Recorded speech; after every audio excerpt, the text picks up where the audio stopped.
Vamos a iniciar el estudio de esta tarde y estamos en el Salmo 27. Salmo 27. Y pues este salmo ya estudiamos la mitad del salmo. En el estudio anterior estuvimos viendo la primera parte del versículo 1 al versículo 7.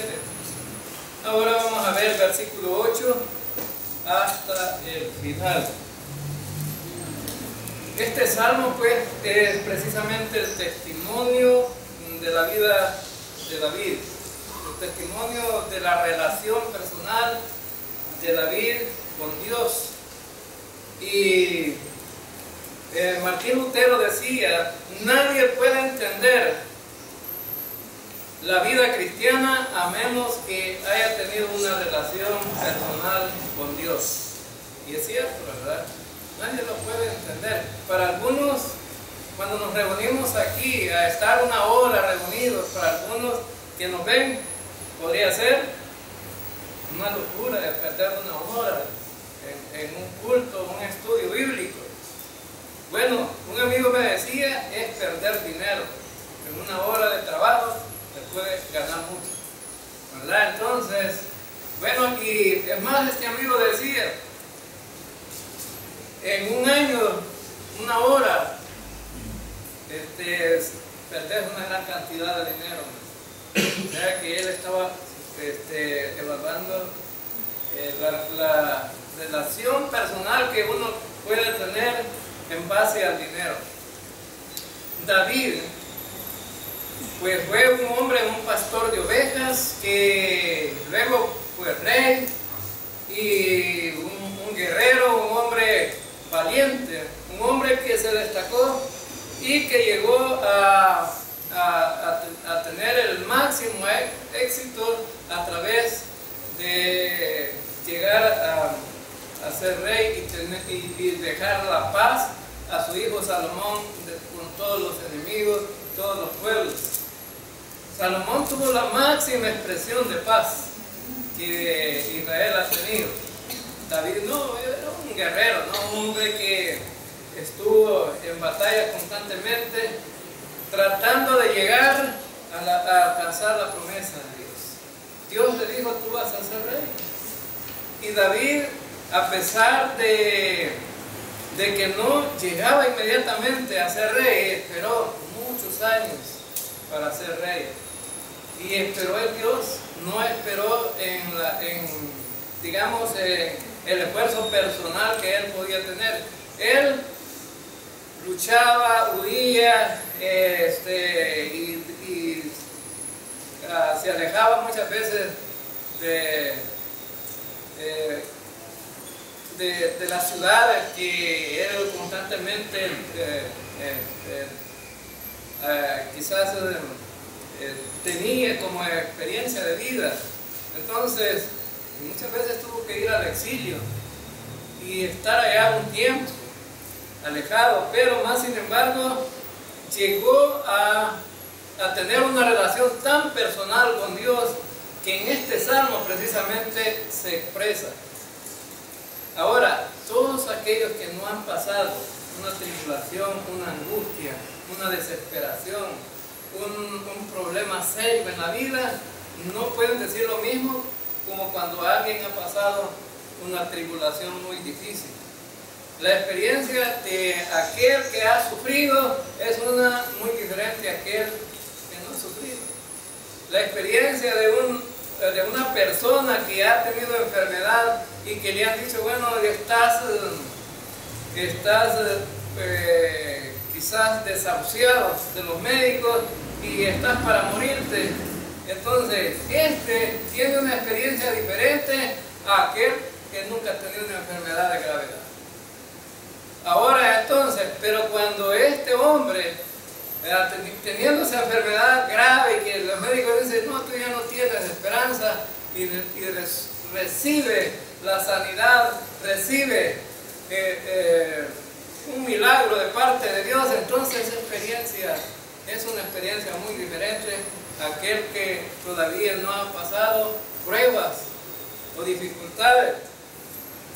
David expresa aquí en el Salmo 27, Dios es mi luz y mi salvación. Él habla acerca de la salvación, pero ¿cuál salvación? David podía hablar de la salvación, sobre todo de la salvación física.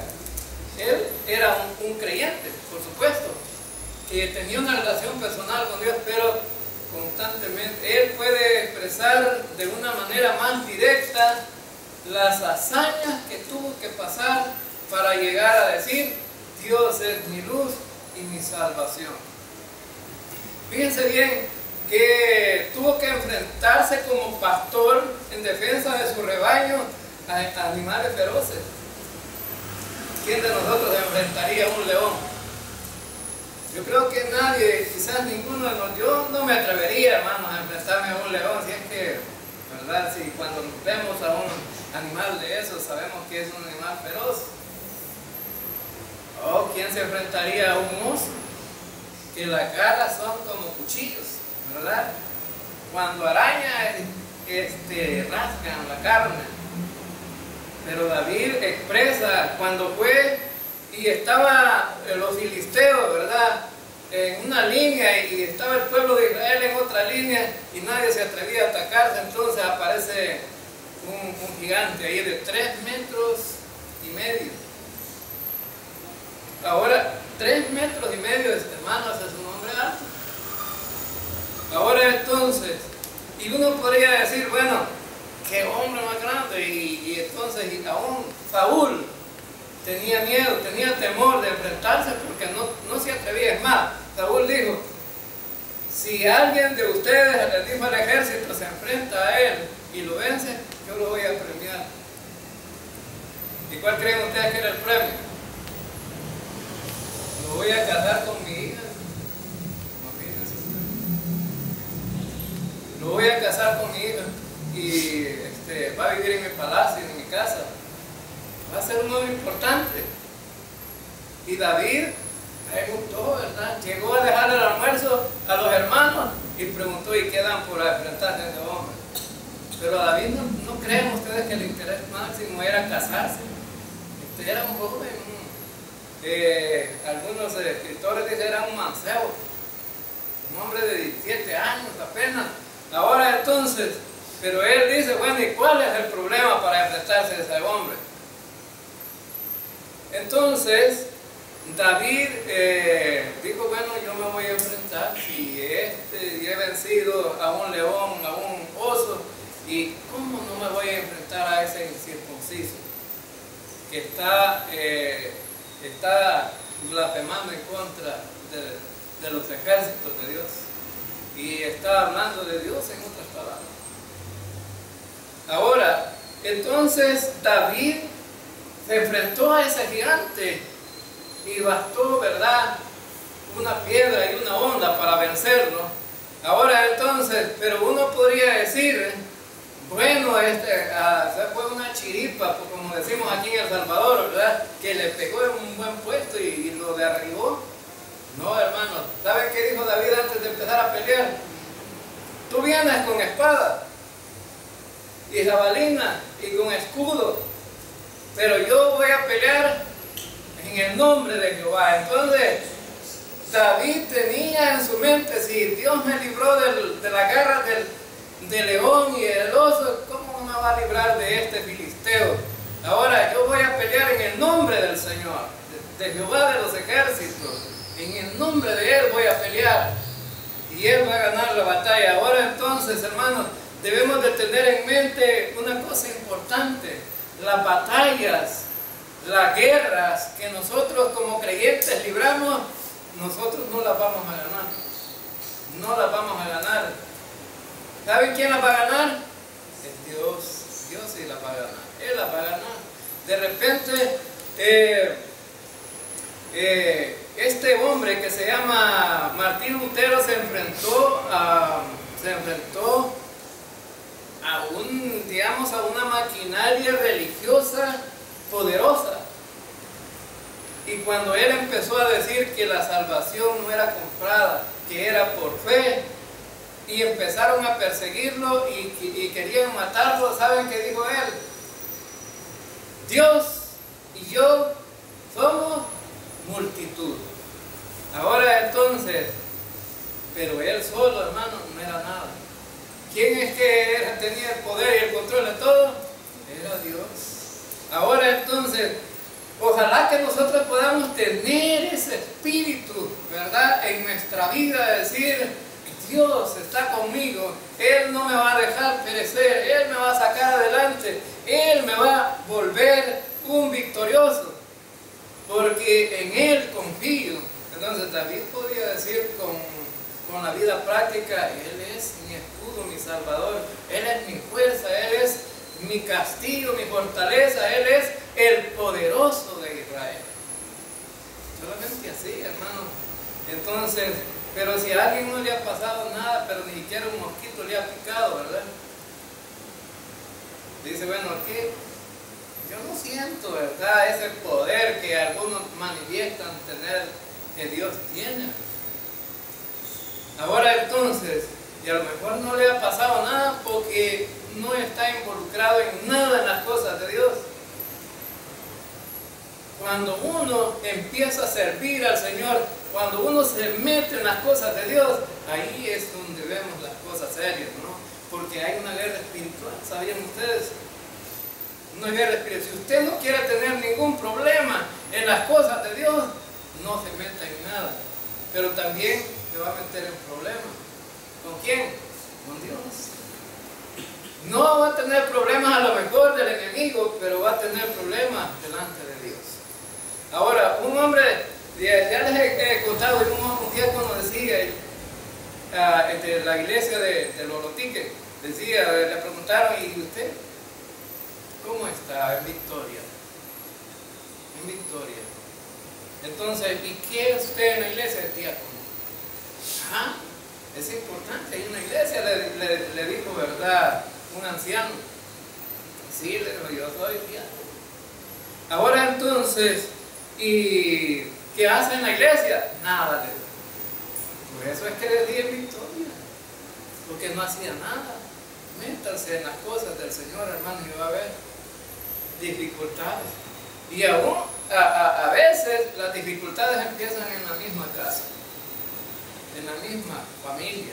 Ahora entonces, y vamos a ver, o si no, en la misma iglesia, ¿verdad?, con los mismos creyentes empiezan las dificultades.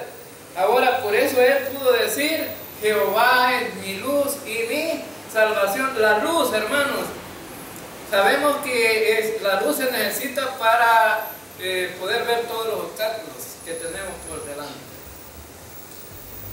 Entonces el hermano Obed hablaba acerca de esto en el estudio pasado, ¿verdad?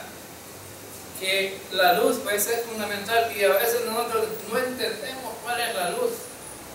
¿Y saben cuál es la luz, hermanos, que tenemos de Dios nosotros? Bueno, tenemos varios factores de luz. Primero, al momento que nosotros creímos en Cristo, nos dio el Espíritu Santo.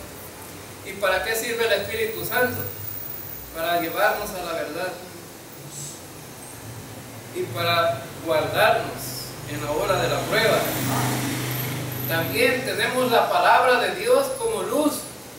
Por eso es que el salmista escribió en el Salmo 119, versículo 105, lámpara es a mis pies tu palabra y lumbrera a mi camino, porque la palabra de Dios es la luz. Entonces, muchas veces nosotros estamos como en un camino oscuro, con muchos obstáculos, que en la vida cristiana decimos, no sé qué hacer, no sé qué hacer. Ahora entonces, pero simplemente vaya a la palabra y allí va a encontrar una respuesta. La palabra de Dios hoy día es tan fundamental que los creyentes la sepan, que la lean y la entiendan, la aprendan, y es más, que la apliquen en su vida, porque tenemos tiempos difíciles. Hoy es cuando necesitamos más la palabra de Dios. ¿Y sabe qué decía uno de estos falsos apóstoles? Ya no es tiempo de leer la palabra. Y entonces él decía, ahora es tiempo de que venga una nueva unción. No, yo creo que es al revés. ¿Sabe que esa unción ya la recibimos todos, hermanos? Todos tenemos la unción, porque estos falsos apóstoles, cuando hablan de la unción, no saben de lo que hablan, porque la unción que nosotros recibimos es el Espíritu Santo. Así lo dice la primera carta de Juan, ¿verdad? Que nosotros no podemos ser engañados porque ya tenemos la unción del Espíritu. Y esa unción es el Espíritu.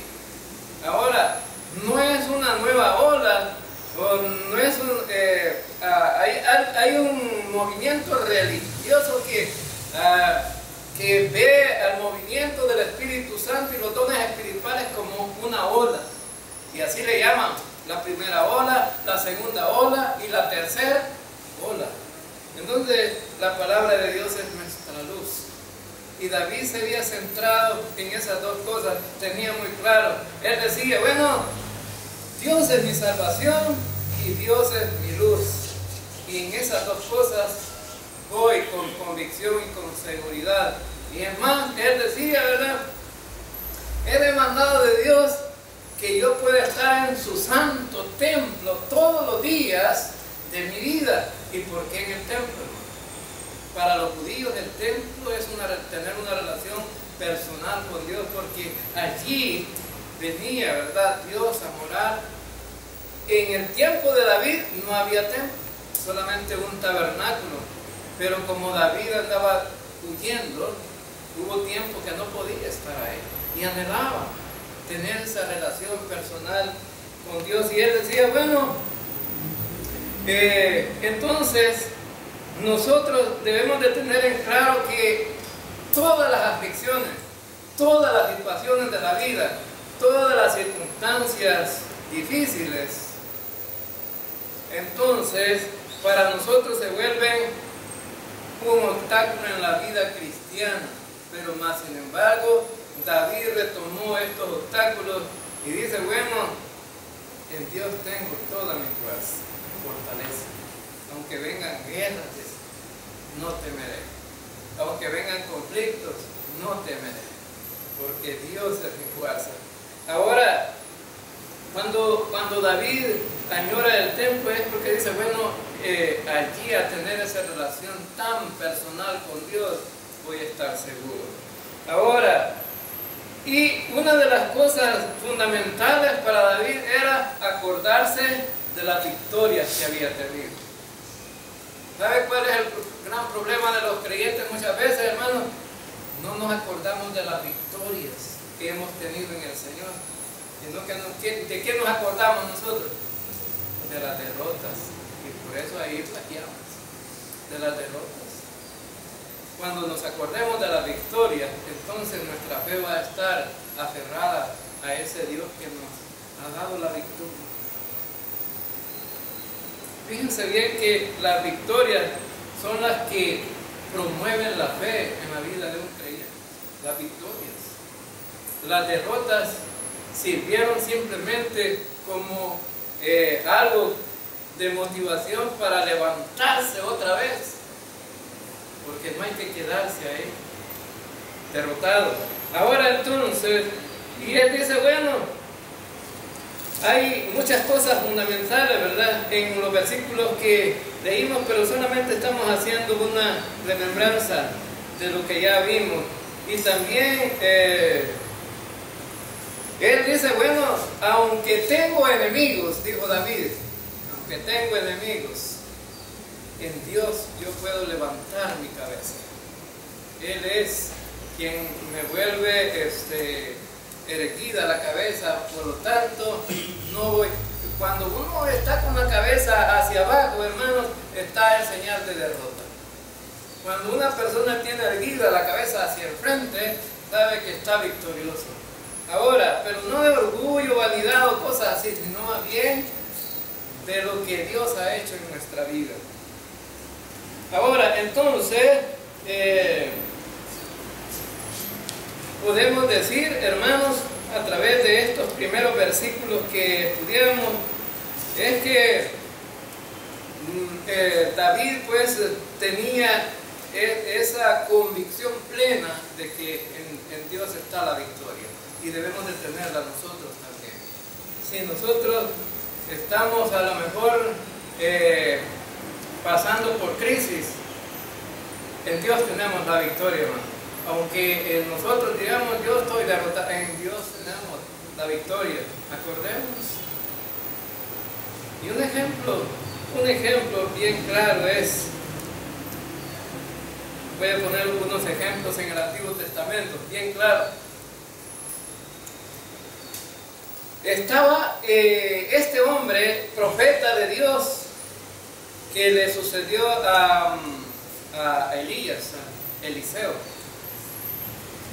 Se fue para un monte y estando en el monte, en lo alto, en la cima, fue sitiado por los enemigos. Y le dice el criado: oye, estamos derrotados, nos tienen sitiados, ¿qué vamos a hacer? No, le dice Eliseo, nosotros somos más que ellos. ¿Pero cómo? Si solo estamos nosotros dos. Y Eliseo ora al Señor y le dice: Señor, haz que este hombre abra los ojos. Haz que este hombre abra los ojos. Y dice que Dios le dio el privilegio a este hombre de ver ejércitos celestiales con carros, ¿verdad? Que estaban ahí cuidando a Eliseo y a este hombre. Entonces, y vio multitudes de ejércitos. Y Dios hizo que los enemigos se fueran y fueran derrotados. Ahora entonces, a veces nosotros no tenemos el alcance.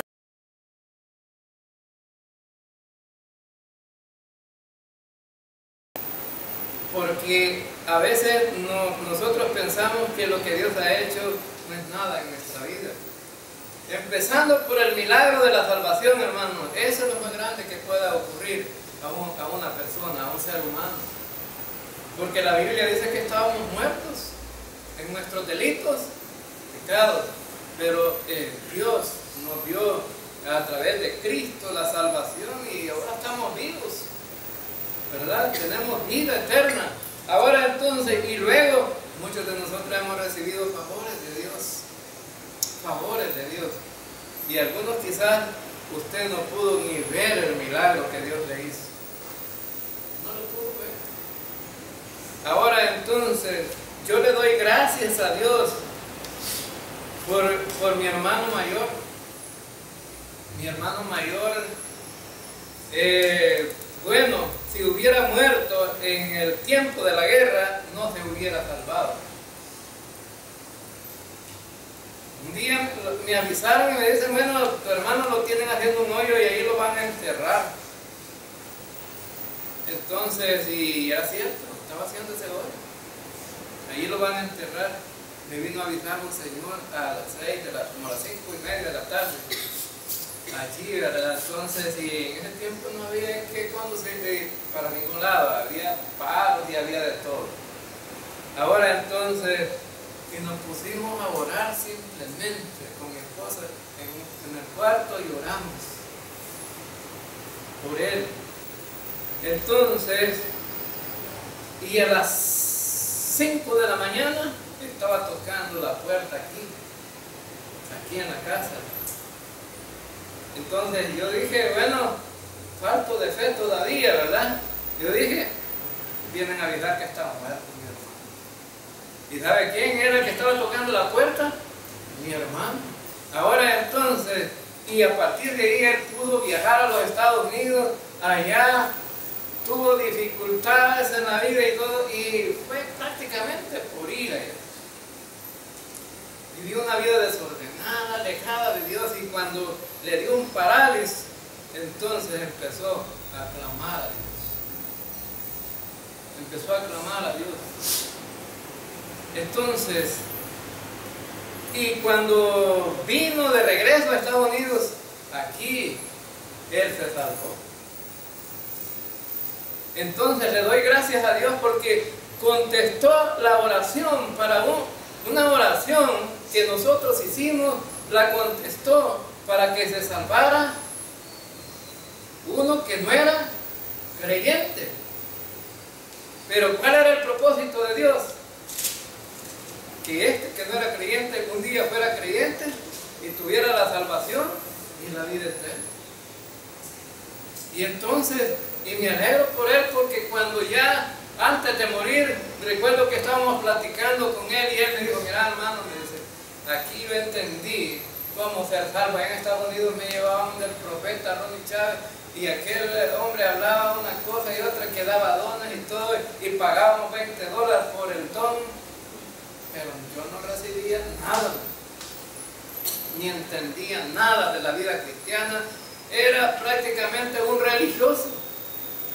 Pero cuando vine aquí a Chapetí, que pude entender a través de las predicaciones cómo ser salvo, y él dijo: ahora me puedo morir tranquilo, porque ya sé que soy salvo y sé para dónde voy. Tenía una convicción. Y entonces, ¿y sabe qué? A los pocos días murió él después de esa conversación. Murió. Pero ahora está en la presencia del Señor, está en victoria, ¿verdad? En victoria. Ahora entonces, y David tenía esa convicción en su vida. Ahora, entonces finalizamos en el estudio anterior con el versículo 7 y decía: oye, oh Jehová, mi voz, con que a ti clamo, ten misericordia de mí y respóndeme, respóndeme. Ahora, entonces, el clamor de David era que Dios le escuchara la oración. Ahora dice: oye, Jehová, mi oración, mi clamor. Ahora entonces, esa es otra dificultad muchas veces. ¿Por qué no recibimos? Porque no clamamos a Dios. Dios dice: óyeme. Ahora nosotros decimos a Dios: óyeme, pero muchos ni tan siquiera se ponen, ¿verdad?, a pensar acerca de lo que están pasando y dicen: bueno, y a clamar a Dios. Pero ¿sabe qué dice David? Óyeme, a ti clamo, ten misericordia de mí y respóndeme. Pedía 3 cosas importantes, pedía él: que Dios escuchara su oración. Uno, ¿verdad? Dios escucha mi oración. Ahora, entonces, y la otra petición era en el versículo: ten misericordia de mí. Ahora, pedía que Dios escuchara la oración y que tuviera misericordia de él. Pero además de eso también pedía: responde.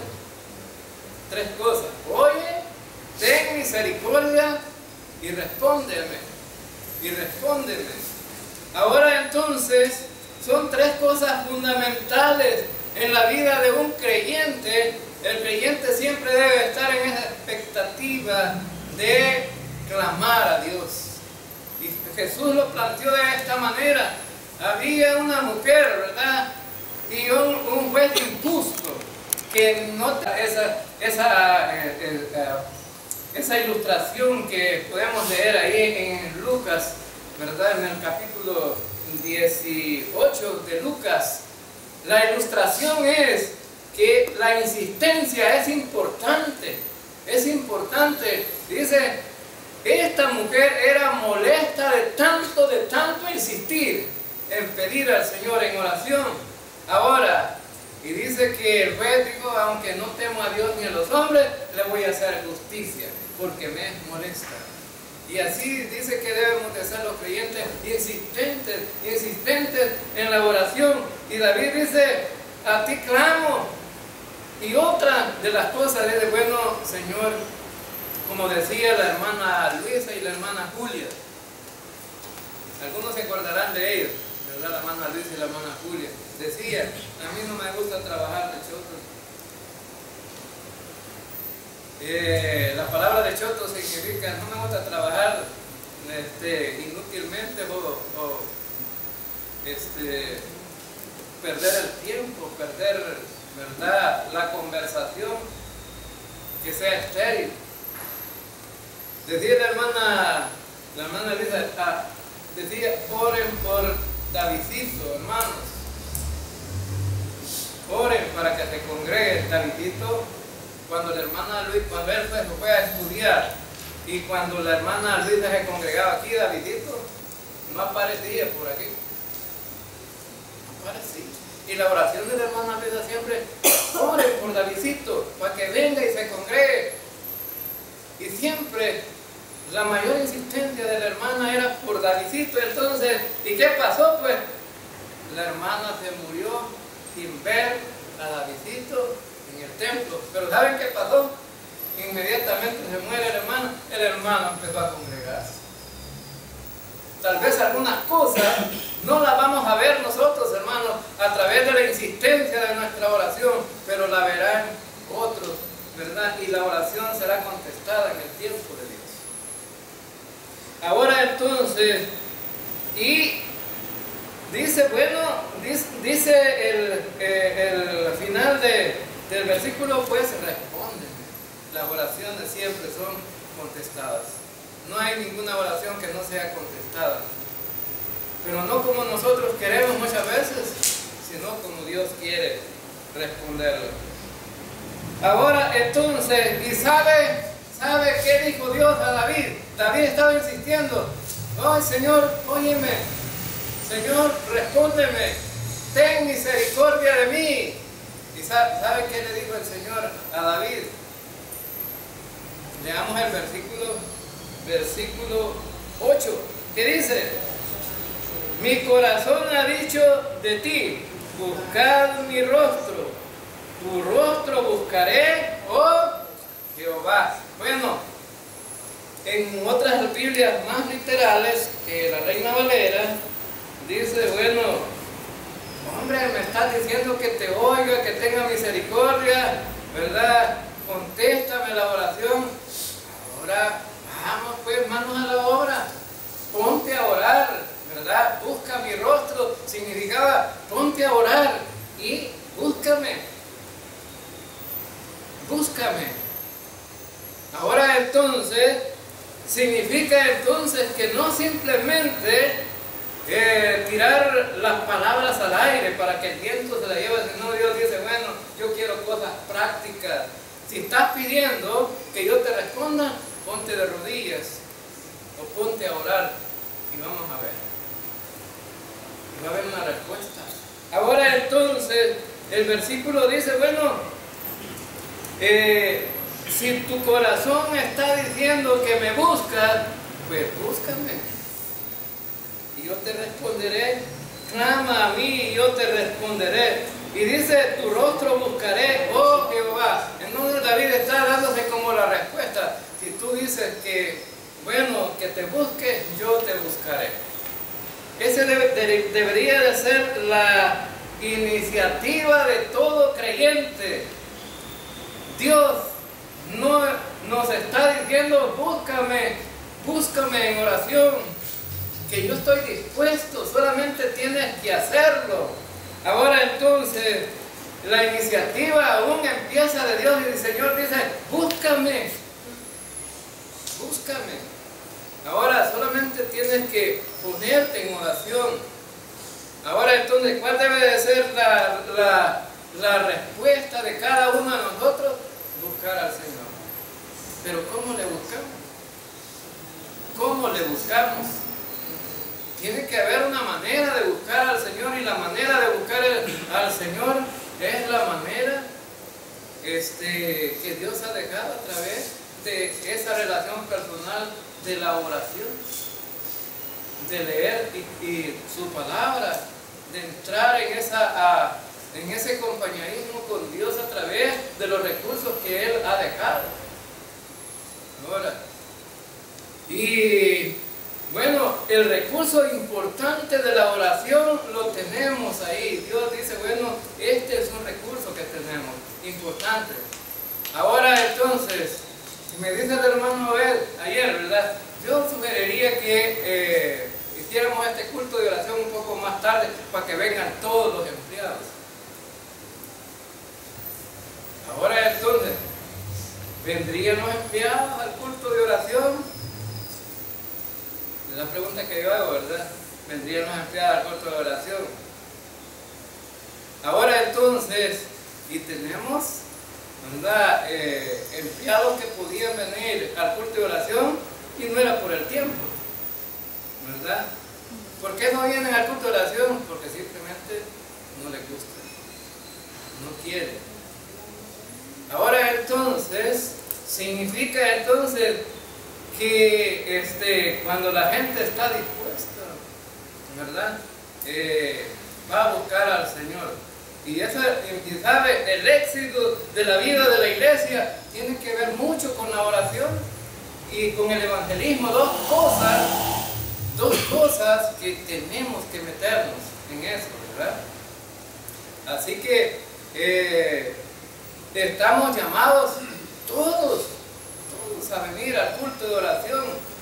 Ahora entonces, porque ¿sabe qué? Si oráramos constantemente y cada vez nos reuniéramos más gente en oración, yo les aseguro que,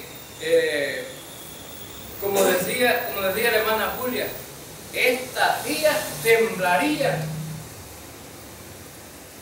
Unas bancas viejas que teníamos rojas, aquí recuerdo yo de regla, ¿verdad? Teníamos 6 banquitas.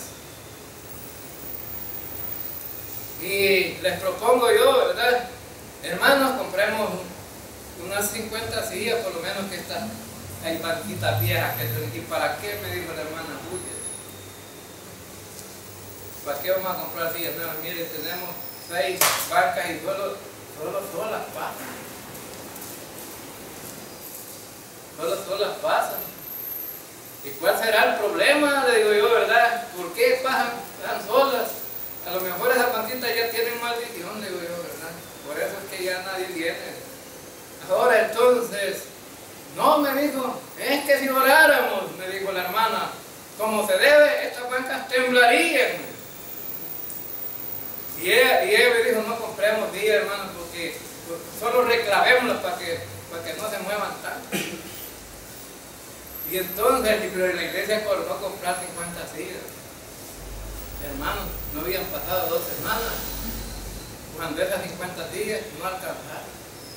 Y las bancas viejas ya no las teníamos allá, pues botadas, y otras las regalamos, y 50 sillas no alcanzaban. Compramos otras 25 y las 75 sillas ya estaban llenas. Y entonces significa que Dios estaba orando, porque la fe de algunos es una fe genuina y verdadera y que mueve montañas, pero la fe de otros es muy negativa, ¿verdad? Y después la hermanita se reía, ¿verdad? Hermana, ¿dónde están las bancas viejas? Es que, mire, me dice, es que usted me convence, me dice, que quitó las bancas viejas y quizás por las bancas viejas no venía gente. No, lo que pasó es que Dios está obrando y quiere que esta iglesia crezca. No si en ese año la iglesia creció tremendamente, se duplicó. Ahora entonces, y dice el versículo 8, bueno, búscame, tu rostro buscaré, dijo David.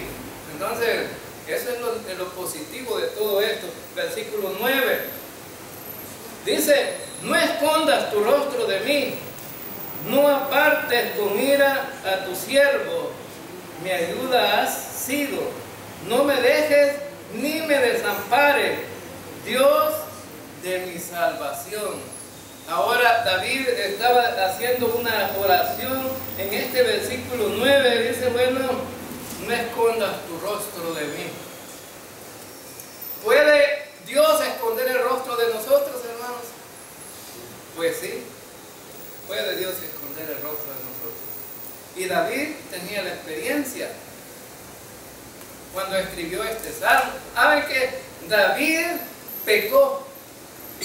Y cuando David pecó, y no confesó su pecado, Dios escondió el rostro de David.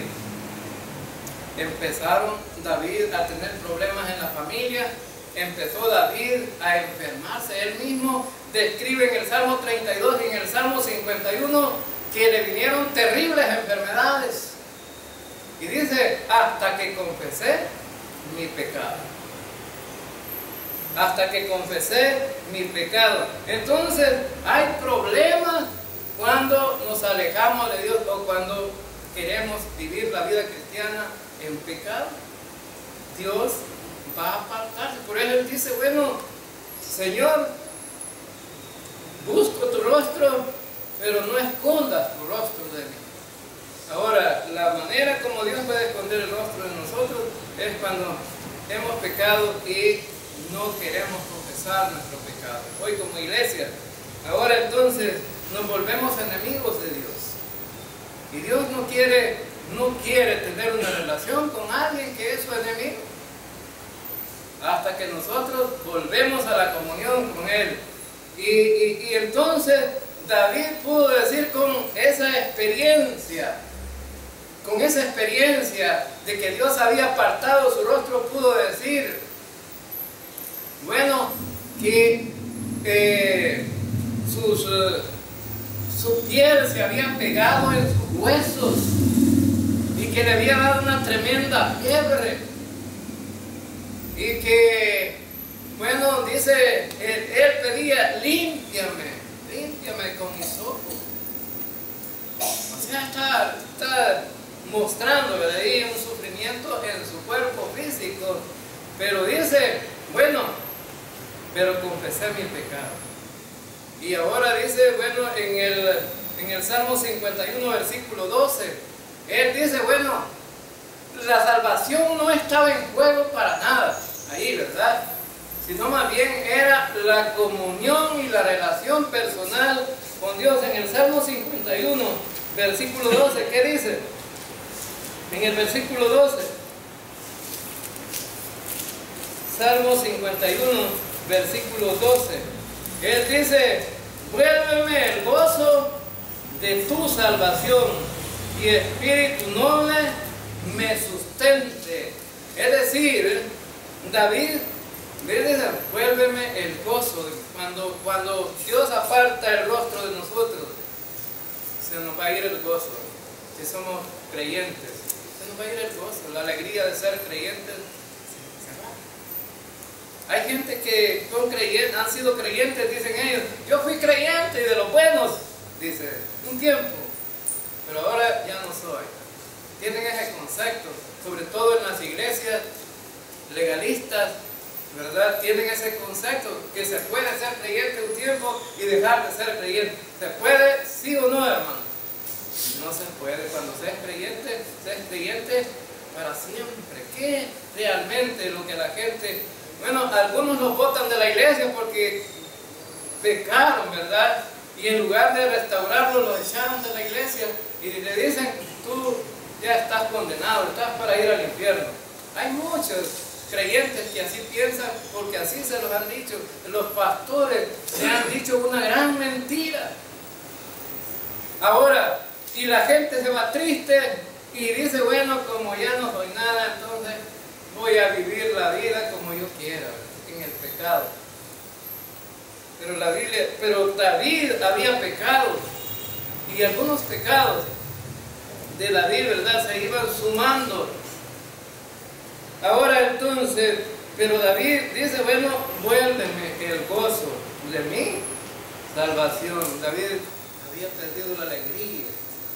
Y esos creyentes, cuando son restaurados, cuando reconocen realmente que la salvación siempre está ahí, que Dios no se la quita, y se dan cuenta de eso, vuelve la alegría. Bueno, mi hermano me contaba la experiencia de una señora en el avión, que dice que ella le dijo, fui creyente en un tiempo, pero allí en esa iglesia donde yo iba empezaron a decir que ya no se pintara uno, que no se pusiera aritos, que no se pusiera pantalones, que no se pusiera nada de eso. Y yo, dice, por desobediente, como me gustan los pantalones, no, Entonces no dejé los pantalones, me botaron de la iglesia. Ahora entonces, mi hermano declaró, si usted ha confiado en Cristo, es salva para siempre. Y se fue muy contenta, dando gracias a Dios, porque entendió, ¿verdad?, que la salvación no dependía de ella, sino que dependía de Dios, a través del plan de salvación que mi hermano le presentó, ¿verdad? Ahora entonces, mucha gente está triste, está desconsolada, desanimada, porque le han dicho mentiras. Ahora entonces, y David pudo decir, bueno, vuélveme el gozo de mi salvación. Y por eso él dice, no escondas tu rostro de mí, no apartes con ira a tu siervo, mi ayuda ha sido, no me dejes ni me desampares, Dios de mi salvación. Ahora, no me dejes ni me desampares, porque David, cuando escribe el Salmo 32 y el Salmo 51, ahí también dice que Dios es que lo tiene en disciplina. Entonces siente la presión, la fuerza de la disciplina que Dios le ha impuesto. Ahora entonces, versículo 10 dice, aunque mi padre y mi madre me dejaran, con todo Jehová me recogerá. Ahora entonces, vemos aquí en este versículo 10, ahora hermanos, era simplemente una suposición de David, porque a David nunca lo dejó su padre ni su madre. Ahora, quien perseguía a David eran otros, tenía sus enemigos. Ahora entonces, pero él dice, aunque mi padre y mi madre me dejaran, sabía que Dios lo iba a dejar, hermanos. No, tenemos una plena convicción entonces en este versículo que Dios nunca nos deja. Porque también Él permanece fiel, aunque nosotros seamos infieles. Ahora entonces Él dice, con todo Jehová me recogerá. Él dice, bueno, suponiendo de que todos me dejaran, Dios no me dejará. El apóstol Pablo dijo unas palabras parecidas cuando él estaba a punto de morir y le estaban haciendo un juicio, y dice que nadie lo apoyó pues en el juicio, todos se fueron. Y empieza a decir quiénes estaban con él, pero se fueron, lo dejaron. Pero él dice, pero Dios estuvo conmigo. Ahora entonces, ¿Dios está con nosotros en medio de las circunstancias, hermanos? Claro que sí. Dios nunca nos va a dejar.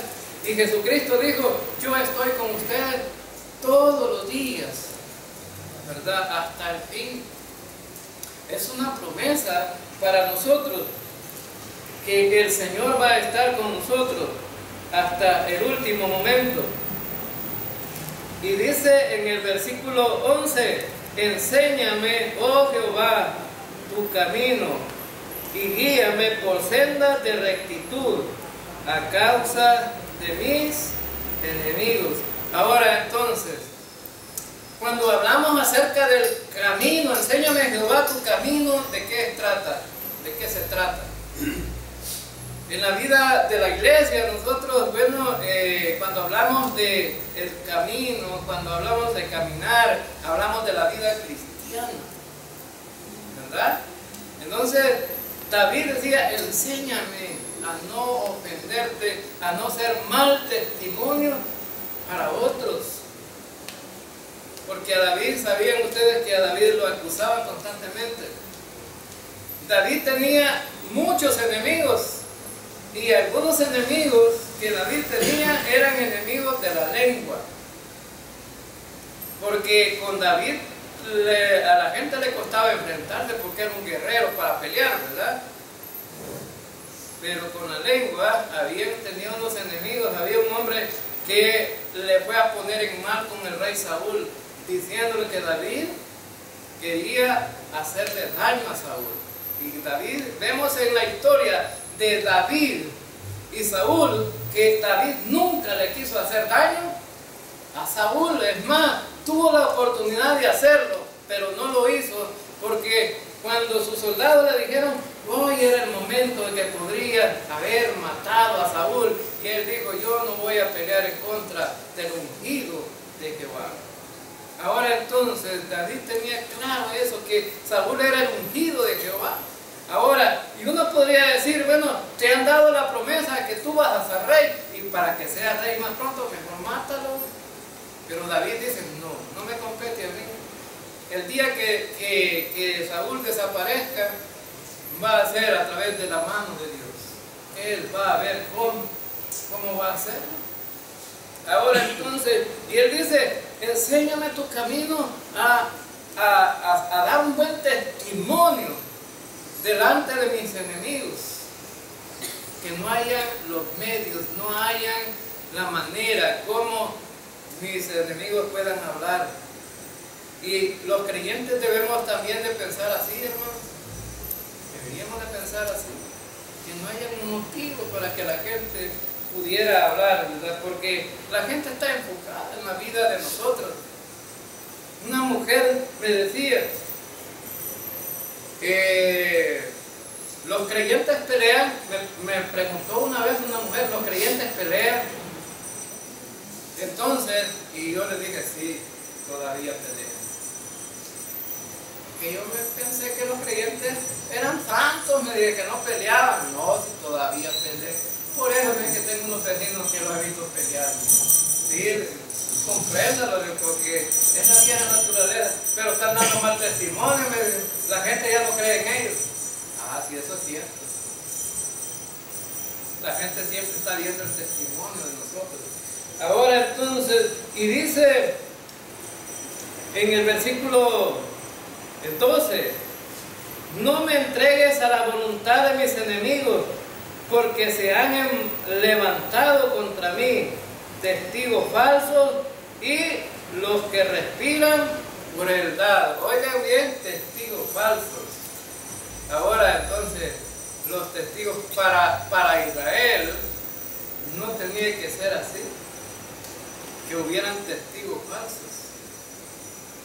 Porque el testigo falso debía de morir igual como aquel que estaba acusando y lo mataban, porque los judíos mataban a pedradas a la gente que merecía la muerte, la mataban. Ahora entonces, pero Dios les dio una ley, y mañana vamos a ver, en la predicación de mañana, vamos a ver eso, y dice, bueno, en el versículo 13, hubiera yo desmayado si no creyese que veré la bondad de Jehová en la tierra de los vivientes. Tenía una seguridad David, hermanos, en el Señor. Hubiera yo desmayado. Es decir, me hubiera desanimado si no supiera yo que voy a ver.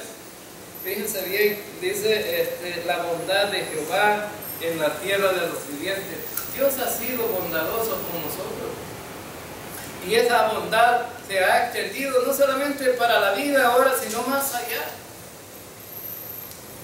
Más allá, es decir, aquí podemos ver la bondad de Dios, y aunque a mucha gente dice lo contrario, pero para nosotros los creyentes hemos podido ver la bondad de Dios. Es más, una de las cosas más fundamentales que un creyente ha podido ver en la tierra de los vivientes es que si pensamos en la muerte de Cristo, la mayoría de gente que no entiende la muerte dice, bueno, la gente se muere, va al cementerio y hasta allí llegó todo. Pero Jesús dice lo contrario, dice, bueno, yo voy a morir, dijo Jesucristo, voy a ser enterrado, voy a ser sepultado, pero al tercer día resucitaré. ¿Y es una promesa para nosotros también? Claro que sí. Ahora, esa es la gran bondad de Dios, hermanos, que aunque muramos, un día vamos a resucitar, y vamos a resucitar para vida eterna. Para vida eterna. Es decir, no es La muerte de nosotros simplemente es el vehículo de trasladarnos de un lugar para otro. Ahora entonces, y vemos aquí que David estaba diciendo hubiera desmayado yo. Si no hubieran esperanzas, hermanos, hubiéramos desmayado. La esperanza es muy fundamental en la vida de un creyente, pero de esa esperanza real que no solamente está esperando en cosas que son pasajeras, no, nuestra esperanza es en algo más concreto y seguro. O sea, David está diciendo, hubiera yo desmayado si no tuviera convicción de que no soy un pasajero en esta tierra. Yo veré la bondad de Dios, la bondad de Dios. Y me pongo a pensar cuando empiecen, ¿verdad?, todos los creyentes a ir al tribunal de Cristo. ¿Y sabe qué va a pasar en el tribunal de Cristo? Va a haber gente aplaudiendo, ángeles aplaudiendo a los creyentes que van pasando por el tribunal.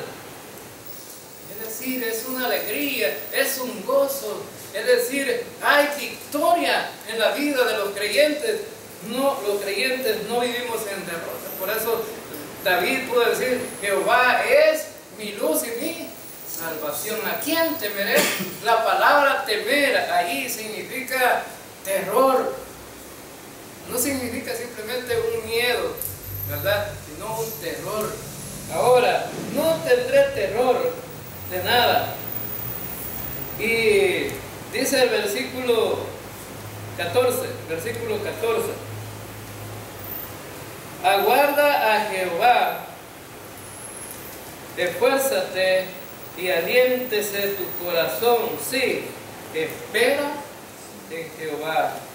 Ahora él dice, bueno, aguarda a Jehová, es decir, espera en él. Dios, es decir, espera en él, aunque los demás no crean en ti, que los demás te humillen, que los demás te sofoquen, aunque los demás te estén haciendo cosas que te hagan sentir mal. No te desesperes, espera en Jehová. En el trabajo, en la vida secular, en la familia, en los hogares, en cualquier cosa, siempre van a haber dificultades, y ahora los creyentes nos podemos pensar, bueno, una vez yo iba para la hermana Angelina allá a Cacahuera, y de repente iba pasando por aquí, por este parque, y me quedé viendo el templo que lo habían pintado, bien bonito, ¿verdad? Íbamos platicando con mi esposa y le digo, bueno, qué bonito han dejado el templo. Y me sale una señora enojada ahí. Y me dice, deja de estar hablando, me dice, de las cosas de Dios, me digo así, ¿verdad? Pero señora, le digo yo, si yo no estaba platicando con usted y no con mi esposa, ¿y por qué me regañan? Entonces, regañándome por nada, solo porque estaba viendo el templo, imagínese usted, y solo porque uno es creyente, ¿verdad? Solo porque uno es creyente. ¿Qué está viendo ahí? Si yo le digo, ni siquiera estoy platicando con usted para que me regañe, sino que ahora entonces, y nos vimos, imagínese usted. Ahora, la gente, solo porque sabe que uno es creyente, cualquier cosa puede ser, porque no quiere los creyentes. Ahora entonces, pero no te sofoques, hermano, no te desesperes y no te sientas mal, porque ¿sabe qué? Él dice, esfuérzate, aliéntese tu corazón, sí, espera en Jehová. En Jehová tenemos la victoria, ¿verdad? En Él tenemos el poder, ahí está la esperanza nuestra, en Dios está nuestra esperanza, es decir, ahí está todo. A lo mejor no entendemos las situaciones a veces cuando nos pasan, ¿verdad? Pero más sin embargo debemos de tener muy claro esas situaciones. A lo mejor para nosotros podríamos pensar que son mucho para nosotros para resistirla, pero pensemos el otro lado de la moneda. Dios es mucho mucho más que cualquier situación de nuestra vida. Amén, hermanos. Vamos ahora.